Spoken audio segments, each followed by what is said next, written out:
بعض مذاہب میں شادی نہ کرنا عبادت ہو سکتا ہے، لیکن اسلام میں اس کا کوئی تصور نہیں۔ ہم سمجھتے ہیں شاید نماز پڑھنا یا صدقہ خیرات کرنا ہی ایک عبادت کا کام ہے، نہیں۔ ماں باپ کے لیے اپنے اس فریضے کو پورا کرنا جب اولاد جوان ہو جائے وہ بھی ضروری ہے، اور اسی طرح کوئی شخص اگر یہ سمجھے کہ نکاح نہ کر کے وہ زیادہ اللہ کے قریب ہے یا زیادہ پاکیزہ زندگی بسر کر رہا ہے یا زیادہ اچھا مسلمان ہے تو نہیں، ٹھیک ہے، موقع میسر نہ آنا اور بات ہے، لیکن جب شادی کا موقع ہو اور اللہ تعالیٰ وسائل میسر کر دے تو پھر یہ عین دنیا دارانہ کام اللہ تعالیٰ کی نگاہ میں عین عبادت ہے۔ بعض حالات میں نکاح کرنا فرض ہوتا ہے، لیکن عمومی طور پر یہ سنت ہے، جیسے کہ حدیث میں آتا ہے النکاح سنتی، نکاح میری سنت میں سے ہے، میرے طریقے میں سے ہے، اور فمن رغب عن سنتی فلیس منی، جو میرے طریقے کو پسند نہ کرے، میرے طریقے سے منہ موڑ لے، وہ مجھ سے نہیں۔ یعنی کوئی اگر نکاح کو برا سمجھتا ہے یا قید سمجھتا ہے یا مصیبت سمجھتا ہے یا ایک پابندی سمجھتا ہے اور ان ذمہ داریوں کو اٹھانا نہیں چاہتا تو یہ کوئی ہیلدی ایٹیٹیوڈ نہیں ہے، کیونکہ یہ اللہ تعالیٰ نے انسان کی ضرورت رکھا ہے، انسان کی فطرت میں رکھا ہے، اور اللہ تعالیٰ نے جس طرح ہمارے جسم کی مشینری کو اس طرح بنایا ہے کہ ہمیں بھوک لگتی ہے، کھانے کی ضرورت ہوتی ہے، اسی طرح لباس پہننے کی ضرورت ہوتی ہے، گرمی سردی کے اپنے تقاضے ہوتے ہیں، اسی طرح شادی بیاہ کی ضرورت بھی اللہ تعالیٰ نے ہی انسان کے اندر رکھی، اور ان تقاضوں کو پورا کرنا اور جائز حلال طریقے سے پورا کرنا یہ سراسر ایک عبادت ہے، اس میں اجر و ثواب ہے۔ پھر اس کے بعد شوہر اور بیوی ایک دوسرے کے جو حقوق نبھاتے ہیں، ایک دوسرے کے لیے جو سیکریفائس کرتے ہیں، ایک دوسرے کی جو خدمت کرتے ہیں، ایک دوسرے کو جو کام آتے ہیں، ایک دوسرے کو جو خوشیاں دیتے ہیں، یہ ساری چیزیں عبادت میں شمار ہوتی ہیں، کیونکہ آپ کسی کو خوشی نہیں دے سکتے جب تک آپ قربانی نہ کریں، آپ کسی کو خوش رکھ نہیں سکتے جب تک آپ خود دکھ نہ اٹھائیں، تو کسی کی خوشی کے لیے اپنے جذبات کبھی قربان کر دینا، دوسرے کے دل رکھنے کے لیے کبھی اپنے دل پہ پتھر رکھ لینا، یہ سراسر عبادت کے کام ہے اور انسانیت کے شرف کا تقاضا ہے۔ تو آئیے ان باتوں کی روشنی میں اس خطبے کا جائزہ لیتے ہیں۔ سب سے پہلے تو اللہ تعالیٰ کی حمد و ثنا کی گئی ہے کہ سب تعریف اللہ تعالیٰ کے لیے ہے، اور اس لیے کہ زندگی میں انسان کو جو بھی نعمت ملتی ہے وہ اسی کے اذن سے آتی ہے، ورنہ بعض اوقات آپ نے دیکھا ہوگا بچے اچھے بھلے ٹھیک ہوتے ہیں لیکن بس بات بنتی نہیں، رشتہ کہیں طے پاتا ہی نہیں، کوئی بظاہر رکاوٹ نظر نہیں آتی لیکن بات بھی بنتی نظر نہیں آتی۔ عموماً ہم پھر توہمات کا شکار ہو جاتے ہیں، جی کوئی جادو ہو گیا یا کچھ ایسا نہیں، اصل بات یہ کہ اللہ کا اذن نہیں ہے۔ تو جب اللہ کا اذن ہو جائے اور خوشی کا موقع آ جائے اور اللہ تعالیٰ اسباب پیدا کر دے تو اس نعمت کے ملنے پر شکر گزاری بہت ضروری ہے، اور اللہ تعالیٰ کا وعدہ ہے جو نعمتوں پہ شکر کرے گا میں اس کو نعمتیں اور دوں گا، لئن شکرتم لأزیدنکم، کیونکہ ہم کسی چیز کا حق نہیں رکھتے، جو کچھ بھی وہ دیتا ہے یہ نہیں کہ ہمارا حق ہے یا رائٹ ہے کہ جو ہمیں ضرور ملنا چاہیے، نہیں، یہ اس کا فضل ہے ہم پر، اس کا احسان ہے۔ اگر وہ نہ بھی دے تو ہم اس کو کچھ نہیں بگاڑ سکتے، کچھ نہیں کر سکتے، ناراض نہیں ہو سکتے، اور اگر ہوں بھی تو اسے کیا فرق پڑتا ہے، پھر اپنا ہی آپ نقصان کرتے ہیں۔ اس لیے اس نعمت کے ملنے پر بھی خصوصی طور پر اللہ تعالیٰ کا شکر ادا کرنا چاہیے۔ الحمدللہ نستعینہ، ہم اس سے مدد چاہتے ہیں، کیونکہ اہم ذمہ داریوں کو نبھانے کے لیے انسان دوسروں کی مدد کا محتاج ہوتا ہے، اور سب سے بڑا مددگار تو خود اللہ ہے۔ انسان چھوٹی سے چھوٹی ضرورت پہ اور بڑی سے بڑی ضرورت پہ ہر موقع پہ اللہ تعالیٰ کی طرف رجوع کرے۔ صحابہ کرام کا طریقہ کیا تھا کہ اگر جوتے کا تسمہ بھی ٹوٹ جاتا تو پہلی دعا ان کی اللہ سے ہوتی، کہ اللہ تو میری ضرورت کو پورا کر دے، کیونکہ چھوٹی چھوٹی چیزوں میں جب انسان اللہ تعالیٰ سے مانگتا ہے تو وہ ایک کنیکشن بحال رہتا ہے، ایک رابطہ رہتا ہے۔ اسی لیے دعا کرنے کو عبادت کی کریم یا مغز بتایا گیا ہے، کہ جیسے دودھ میں سب سے اس کا قیمتی حصہ اس کی کریم ہوتی ہے یا نچوڑ جو اس کا ہے، بالکل اسی طرح پوری عبادت میں جو دعا مانگنا ہے یہ اللہ تعالیٰ کو بے حد پسند ہے۔ اللہ تعالیٰ اس شخص سے ناراض ہوتا ہے جو دعا نہیں مانگتا۔ دعا کرنا بھی عین عبادت ہے، اور اس لیے عبادت ہے کہ اس سے بندہ اپنے رب کے سامنے اپنے سارے دکھ، ساری مشکلات اور ساری حقیقتیں بیان کرتا رہتا ہے، ایک کمیونیکیشن ہوتا ہے، اور اس کے ذریعے انسان کو اپنے رب سے قرب حاصل ہوتا ہے۔ تو نستعینہ، اس موقع پر بھی جب دل میں کوئی پریشانی آئے، جب کوئی معاملہ مشکل نظر آنے لگے، فوراً اللہ سے رجوع کریں۔ نبی صلی اللہ علیہ وسلم جو کہ سارے انسانوں کے گائیڈ تھے، رہنما تھے، اللہ تعالیٰ کے رسول تھے، تمام پیغمبروں کے سردار تھے، لیکن آپ کا حال کیا تھا؟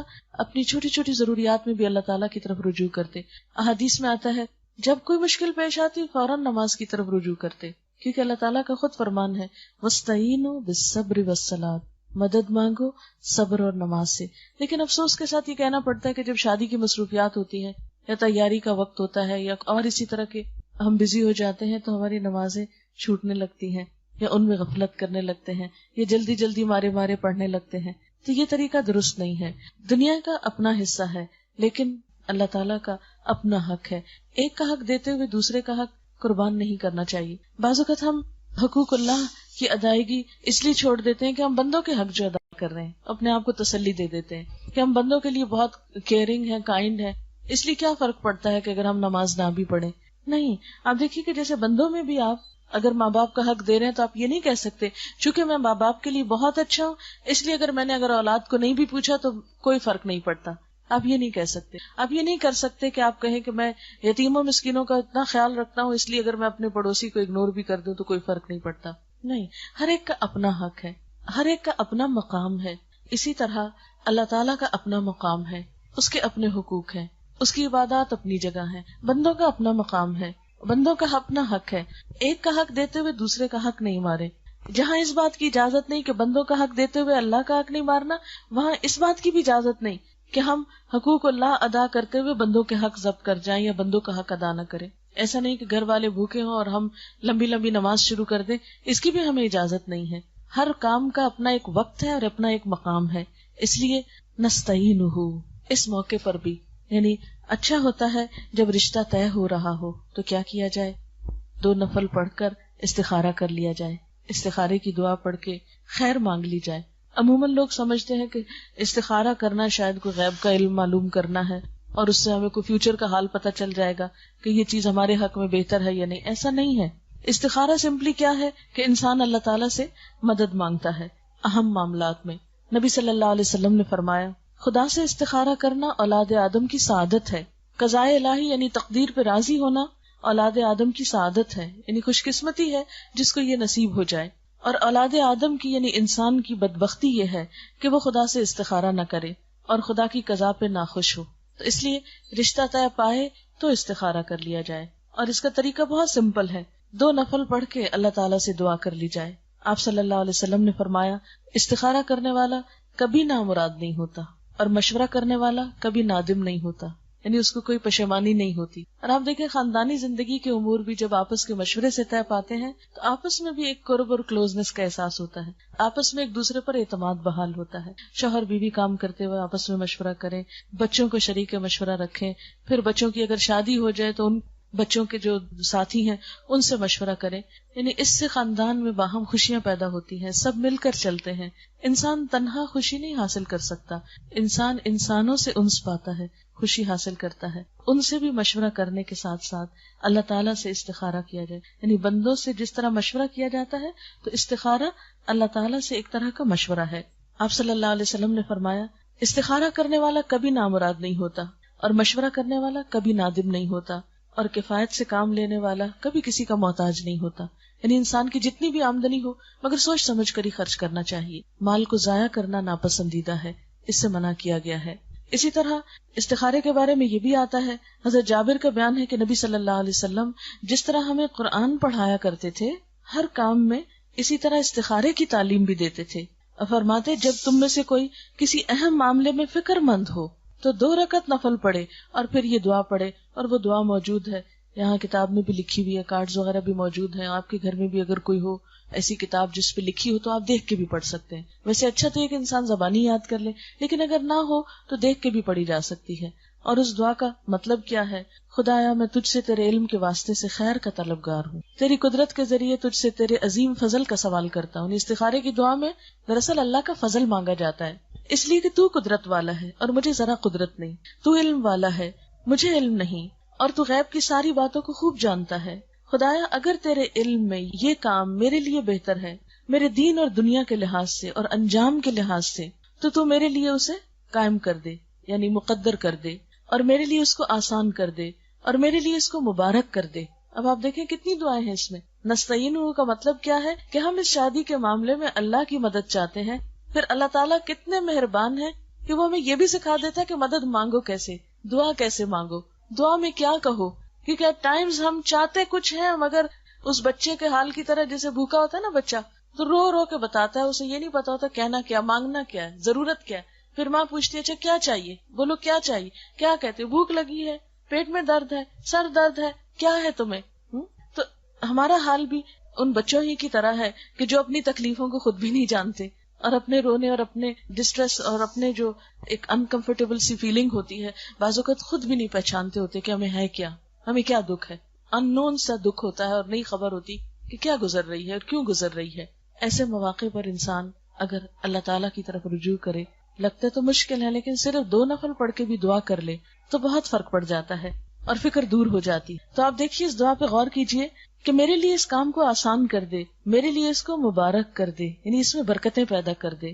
اور اگر تیرے علم میں یہ کام میرے لیے برا ہے، میرے دین اور دنیا کے لحاظ سے اور انجام کے لحاظ سے، تو اس کام کو مجھ سے دور کر دے اور مجھے اس سے بچا کے رکھ. میرے لیے خیر اور بھلائی مقدر فرما جہاں کہیں بھی ہو، اور پھر مجھے اس پہ راضی کر دے اور یکسو کر دے. یعنی اگر اس کام میں نہیں اچھائی کہیں اور ہے تو پھر میری رہنمائی کر دے اس کام کی طرف. یعنی کتنی خوبصورت دعا ہے جس موقع پہ مانگی جاتی. پھر اسی طرح آپ دیکھیں مثلا تاریخ طے کر رہے ہیں، مثلا کوئی اور اسی طرح کے اس معاملے میں اہم ڈیسیژن لے رہے ہیں. آپ ذرا سوچیں ہارڈلی کتنے منٹ لگتے ہیں 2 نفل پڑھنے میں؟ 5 منٹ. وضو کو کتنے منٹ لگتے ہوں گے؟ 5 منٹ. وہ جو سارا دن فکر کا بوجھ سر پہ اٹھائے رکھتے ہیں، 5 منٹ میں وضو کر لیں، 5 میں 2 نفل پڑھ لیں اور یہ دعا پڑھ لیں، بہت بہتر فیل کریں گے. لیکن نفس کو منانا تو پھر اپنا ہی کام ہے، کوئی اور تو ہمیں زبردستی نہیں کرا سکتا. پھر اسی طرح آپ دیکھیں کہ بچوں کی جب بھی شادی ہوتی تو ماں باپ کے دل پہ بنی ہوئی ہوتی. میں خود اس کیفیت سے گزری ہوں کہ ایک عجیب سا بوجھ ہوتا ہے کہ اللہ سب خیر ہو، معلوم نہیں ان کی آپس میں بنے نہ بنے، کیا ہو کیا نہ ہو. ایسی ساری فکروں کو اللہ کے حوالے کریں. بس جب فکر چھانے لگے 2 نفل پڑھ کے اللہ تعالیٰ سے دعا کر لیں. نستعینہ، یہ اللہ ہی نے ہمیں طریقہ سکھایا ہے کہ ہم اس سے مدد مانگے، کیونکہ ساری قدرت ساری قوت اس کے ہاتھ میں نا. کتنی نشانیاں ہیں اس کی ہمارے سامنے کہ ساری قوت اس کے ہاتھ میں ہے. مثلاً آپ دیکھیں کہ اس درخت کا ڈیزائن جو ہے یہ ہمارے مرضی سے تو نہیں ہوا.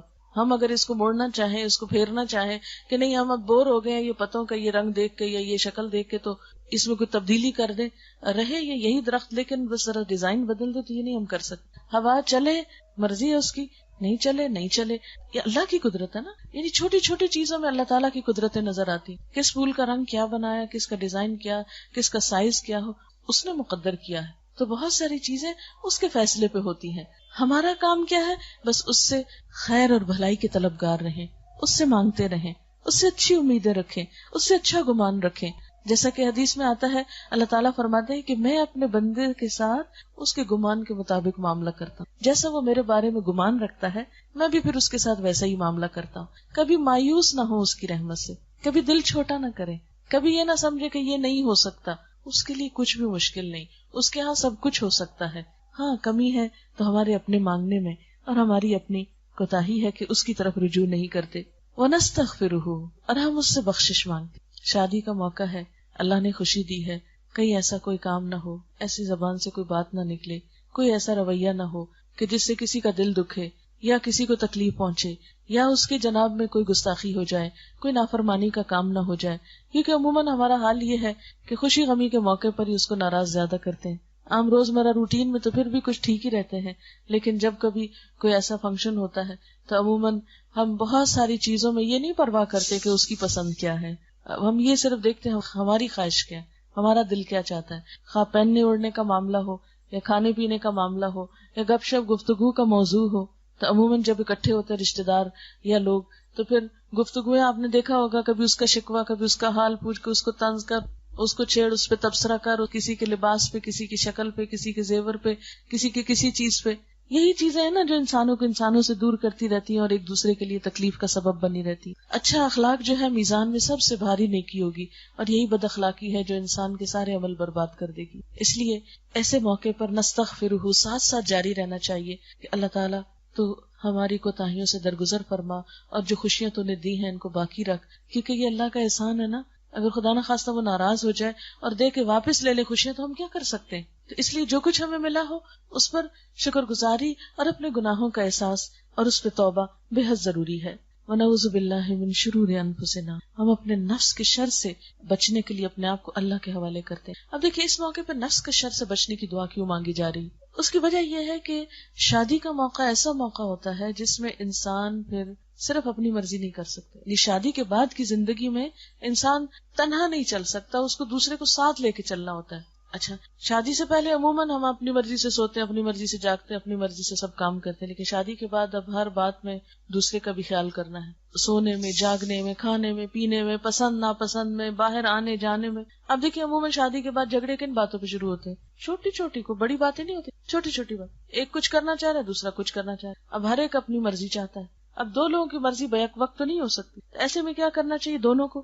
کبھی ایک اپنی مرضی چھوڑ دے اور کبھی دوسرا چھوڑ دے، کبھی لو کبھی دو، اس سے پھر گزارا ہوتا ہے۔ اور اگر ہم یہ کہنے می اینڈ مائی لائف، میری زندگی، میں جو چاہوں کروں، میری جو پسند، مجھے تو عادت نہیں ہے کسی کے ساتھ اس طرح سے کسی کے لیے سبمٹ کرنے کی یا کسی کی بات ماننے کی، میں تو یہ غلامی برداشت نہیں کر سکتی، اس سے زندگی نہیں گزرتی۔ اب دیکھیں جو دینا نہیں جانتا نا وہ لینا بھی نہیں جانتا۔ اب مثلاً چھوٹی چھوٹی مثال آپ دیکھیں، اتنا بڑا درخت کیسے ہوگا؟ زمین میں کچھ ڈالا تو ہوگا نا، اس کے بغیر تو نہیں کھڑا ہو سکتا۔ اور ہمارے سیٹ اپ میں عموماً لڑکیوں کو قربانی زیادہ کرنی پڑتی، اور اس کے لیے پھر آپ دیکھیے کہ ٹھیک ہے ہماری قربانیوں کا اگر دنیا میں کوئی اجر نہیں بھی دیتا تو آخرت میں تو اس کا اجر ہے نا، اللہ تعالیٰ تو کسی کی قربانی ضائع نہیں کرتا۔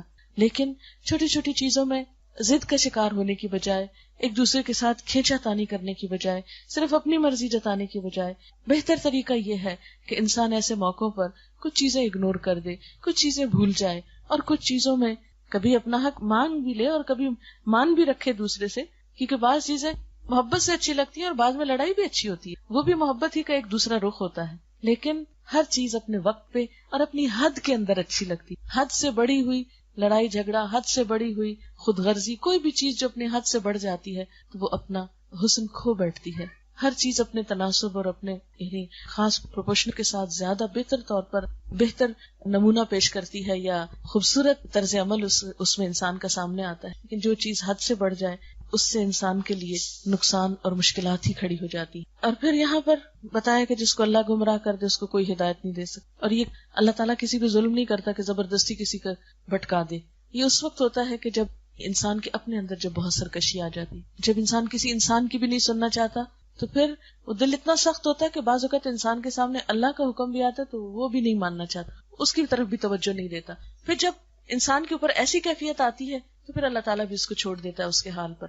ایسے میں ہر انسان کے اوپر زندگی میں ایسی آزمائشیں آتی رہتی ہیں، ایسے وقت آتے رہتے ہیں کہ جب ہم اپنے آپ سے بھی بعض اوقات بیزار ہونے لگتے ہیں، بعض اوقات کوئی چیز ہمیں اچھی نہیں لگتی۔ تو ایسے موقعوں پر دو چیزیں کرنی چاہیے، ایک تو یہ کہ خود اپنے طور پر کثرت سے استغفار کرنا چاہیے، دوسرا یہ کہ جو بھی بہن بھائی رشتہ دار آپس میں ہیں ایسے شخص کے ساتھ ایک طرح سے ہمدردی کرنی چاہیے۔ بعض اوقات ایسا ہوتا ہے نا کہ ایک شخص ہماری مرضی کے مطابق کام نہیں کر رہا ہوتا، جیسے شوہر ہے، بیوی ہے، بچے ہیں، بہن بھائی ہیں، کوئی بھی، ہم چاہتے ہیں وہ اس طرح بہیو کرے جیسے ہم چاہتے ہیں، وہ چاہتا ہے مجھے چھوڑ دو، میں اس طرح بہیو کرنا چاہتا ہوں جیسے میرا دل ہے۔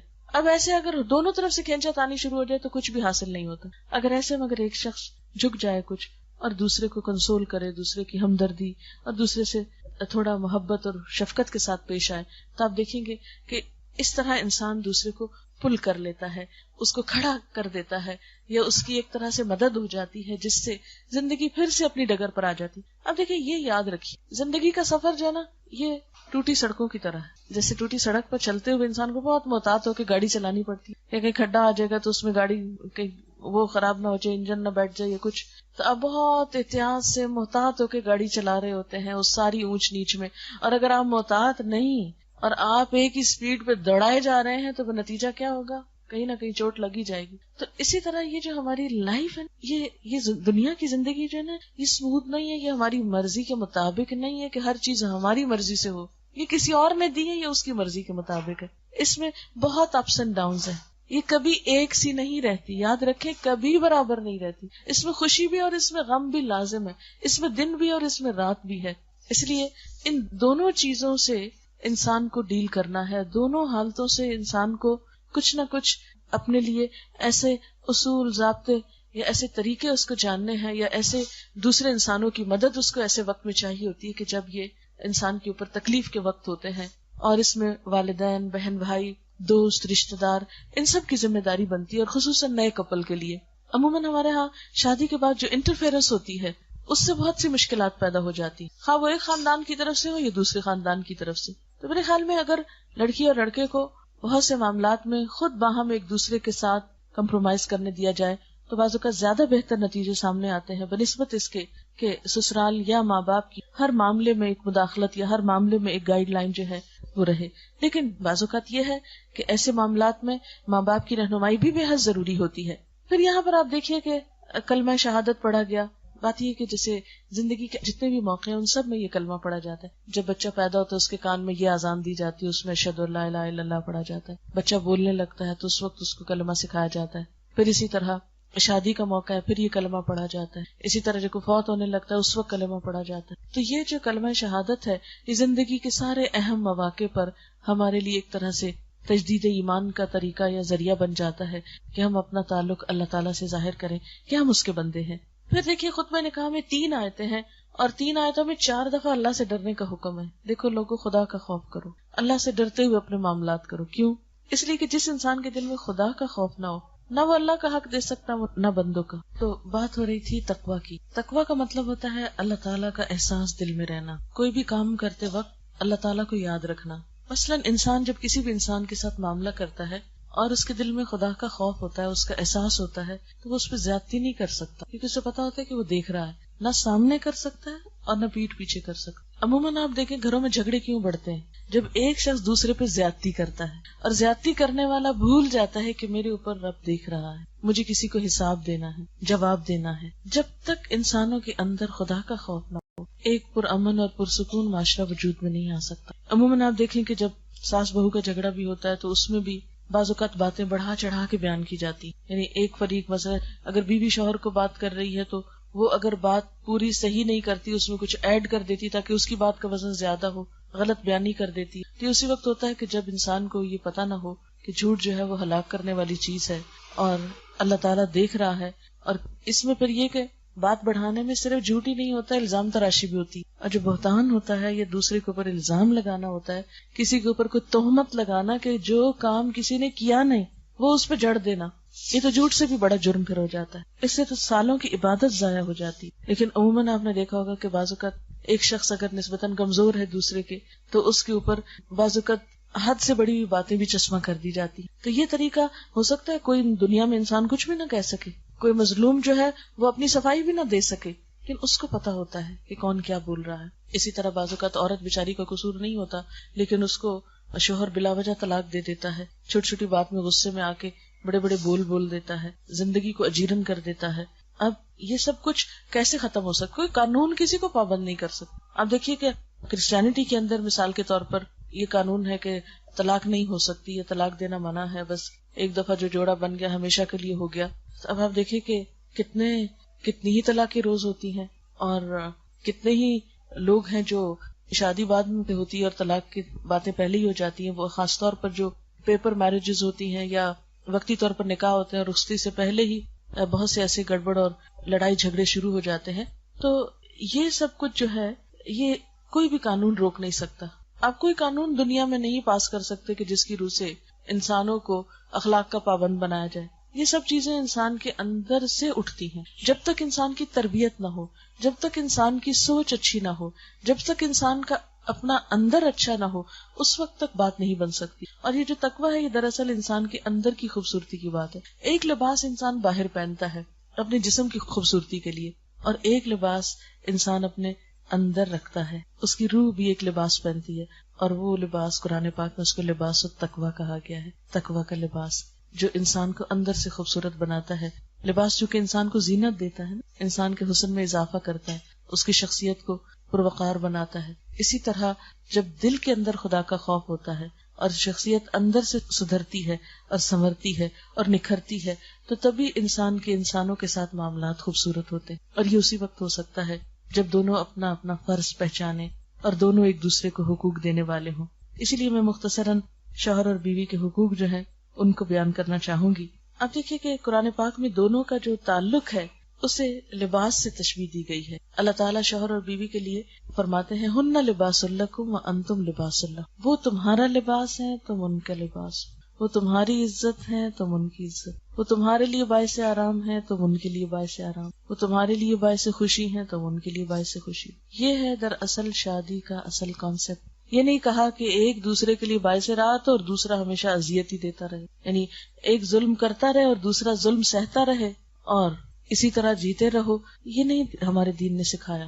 ہمارے دین نے شادی کے رشتے میں دونوں کو پابند کیا ہے، دونوں پر ذمہ داری ڈالی ہے کہ وہ ایک دوسرے کا خیال رکھے، کیونکہ ایک ہاتھ سے تو تالی نہیں بج سکتی، ایک طرف سے خوشگواری کہاں سے آ سکتی، ایک طرف سے ایک شخص کتنا بھی اچھا ہو، اگر دوسرا اچھا نہیں اور اس کے اندر انسانیت نہیں، کیسے نباہ ہو سکتا ہے، کیسے گزارا ہو سکتا ہے، زندگی کتنی دوبر ہو جاتی ہے۔ اس لیے ہن لباس لکم وانتم لباس لہم، وہ تمہارا لباس ہے، تم ان کا لباس ہے، تم ایک دوسرے کی شان ہو، ایک دوسرے کے لیے خوبصورتی کا ذریعہ ہو، ایک دوسرے کی عزت ہو، ایک دوسرے کا قرب ہو۔ اب دیکھیں کہ جسم اور لباس میں فاصلہ نہیں ہوتا، جسم لباس کے ساتھ ہی ہوتا ہے۔ اسی طرح شوہر اور بیوی کے درمیان ذہنی فاصلے نہیں ہونے چاہیے، دل کے فاصلے نہیں ہونے چاہیے، دونوں کو دونوں طرح سے اکٹھے ہو کے چلنا چاہیے۔ اور اس کے لیے آپ دیکھیں ایفرٹ کرنی پڑتی، کوشش کرنی پڑتی، دوسرے کو سمجھنا پڑتا ہے، اور اس کے لیے وقت لگتا ہے، ایک دوسرے کو ٹائم دینا چاہیے، ایک دوسرے کی طرف توجہ رکھنی چاہیے۔ اور ونس جب ایک طرح سے سیٹلمنٹ ہو جاتی ہے، ایک دوسرے کو سمجھ لیتے ہیں، پھر پتہ چل جاتا ہے کہ اس کو کون سی بات پسند نہیں، اور انسان ان چیزوں کو اوائڈ کرنے لگتا ہے جو دوسرے کو اچھی۔ یہ حکمت سے اسی طرح ہی زندگی گزرتی ہے نا۔ بیوی کو پتہ چل گیا شوہر کو یہ باتیں نہیں اچھی لگتی، وہ خاص طور پہ ان سے بچنے کی کوشش کرتی ہے، جھگڑا نہ ہو، گھر میں ناراضگی نہ ہو۔ اور اسی طرح شوہر پہ بھی لازم ہے کہ وہ بھی دیکھے کہ بیوی کو کون سی باتیں اچھی نہیں لگتی، وہ ان چیزوں سے پرہیز کرے۔ تو آپ دیکھیں گے کہ دونوں جب احتیاط کے ساتھ چلیں گے تو زندگی کتنی خوشگوار ہو سکتی، اور اگر دونوں صرف اپنی ذات میں جئیں گے، صرف اپنے سکون سے غرض ہے، صرف اپنی خوشی کا پتہ ہے، صرف اپنا فائدہ چاہیے، تو پھر نہیں بات بنے گی۔ اس لیے دونوں کو سیکریفائس کرنے کی ضرورت ہے۔ اب دونوں کے کیا فرائض ہیں؟ مثلاً شوہر کے اوپر ذمہ داری ڈالی کہ وعاشروہن بالمعروف، بیویوں کے ساتھ بھلے طریقے سے زندگی بسر کرو، اچھے طریقے سے گزارا کرو۔ آپ صلی اللہ علیہ وسلم نے فرمایا، لوگوں سنو، عورتوں کے ساتھ اچھے سلوک سے پیش آؤ، کیونکہ وہ تمہارے پاس قیدیوں کی طرح ہیں، تمہیں ان کے ساتھ سختی کا برتاؤ کرنے کا کوئی حق نہیں، سوائے اس صورت کے کہ جب ان کی طرف سے کھلی ہوئی نافرمانی سامنے آئے۔ پھر اسی طرح آپ نے فرمایا کہ تمہارے کچھ حقوق ان پر ہیں اور ان کے کچھ حقوق تم پر ہیں۔ پھر اسی طرح حکم یہ دیا گیا کہ بیوی سے اچھا گمان رکھو، اگر کوئی بات اچھی نہیں بھی لگتی تو اسی میں مت اڑ جاؤ، کوئی دوسری اچھی بات اس میں تلاش کرو۔ فَإِن كَرِهْتُمُوهُنَّ، پھر اگر تم ان کو ناپسند بھی کرتے ہو، یعنی زیادہ باتیں نہیں اچھی لگتی بیوی کی، مثلاً فَأَسَىٰ أَن تَكْرَهُوا شَيْئًا وَيَجْعَلَ اللَّهُ فِيهِ خَيْرًا كَثِيرًا، ہو سکتا ہے ایک چیز تمہیں اچھی نہ بھی لگے اور اللہ اسی میں تمہارے لیے بہت بڑی بھلائی رکھ دے۔ اگرچہ یہ بات مردوں کو کہی جا رہی ہے کہ بیوی کی کوئی بات نہیں بھی پسند تو بھی بنا کے رکھو، ہو سکتا ہے اللہ اس سے تمہیں ایسی اولاد دے جو تمہارے لیے بہت آنکھوں کی ٹھنڈک ہو، کیونکہ ضروری تو نہیں ہوتا کہ ساری خوشیاں بیک وقتی زندگی میں اکٹھی آ جائیں، بعض چیزیں ایک وقت میں آتی ہیں، بعض اوقات بعض چیزیں لیٹ ملتی ہیں، بعض چیزوں کے لیے عرصہ دراز تک صبر کرنا پڑتا ہے۔ اور کئی دفعہ یہ دیکھا گیا ہے مثلا شوہر بیوی کی آپس میں اتنی نہیں بنی لیکن اللہ نے اولاد بہت فرما بردار دی، پچھلے سارے غموں کا مداوع ہو گیا۔ اب ایک تو یہ تھا کہ انسان سب کچھ چھوڑ کے چلا جائے، ختم کر دے، اور دوسرا یہ ہے کہ انسان صبر کر لے، اور آج نہیں تو کل صبر کا پھل تو میٹھا ہے، اللہ تعالیٰ کسی کی بھی قربانیوں کو ضائع نہیں کرتا۔ پھر اسی طرح آپ صلی اللہ علیہ وسلم نے فرمایا، کوئی مومن اپنی مومنہ بیوی سے نفرت نہ کرے، اگر بیوی کی کوئی عادت اس کو پسند نہیں تو ہو سکتا ہے دوسری عادت پسند آ جائے، اور ہونا بھی یہی چاہیے۔ جس طرح مثلاً پھول دیکھتے ہوئے ہو سکتا ہے کسی کو یلو کلر پسند ہو اور کسی کو پرپل پسند ہو، تو عموماً ہم جب کسی چیز کو دیکھتے تو کیا دیکھتے، جو چیز ہم کو اچھی لگتی، ویسے کسی کے فیس میں سے کیا ہم دیکھتے ہیں، بعض اوقات اگر کسی کی آنکھیں اچھی لگتی ہیں یا ناک اچھا لگتا ہے تو اس کا چہرہ دیکھتے ہوئے بھی اس خاص حصے پہ ہماری نظر زیادہ ہوتی ہے جو ہماری پسند کا ہوتا ہے، مثلا اپنے بچوں میں دیکھ لیں یا اور اپنے جان پہچان۔ اسی طرح عادتوں میں بھی یہ دیکھنا چاہیے، جو دوسرے کی کمزوریاں ہیں، دوسرے کی جو عادتیں اچھی نہیں لگتی، اگر وہ نظر آئیں بھی تو نگاہ پھیر لیں، ان کی طرف زیادہ توجہ نہ کریں۔ لیکن شیطان ہے نا ہمارا کھلا دشمن، وہ ہمیں وہی چیزیں بار بار وہ یاد کراتا ہے اور دوسرے کی خیر بھلائی سب کچھ بھلوا کے رکھ دیتا ہے۔ تو اس لیے خوشحال زندگی کا راز کیا ہے؟ اگر ایک عادت تم کو پسند نہیں تو دوسری عادت پہ توجہ دو جو تمہیں پسند ہے،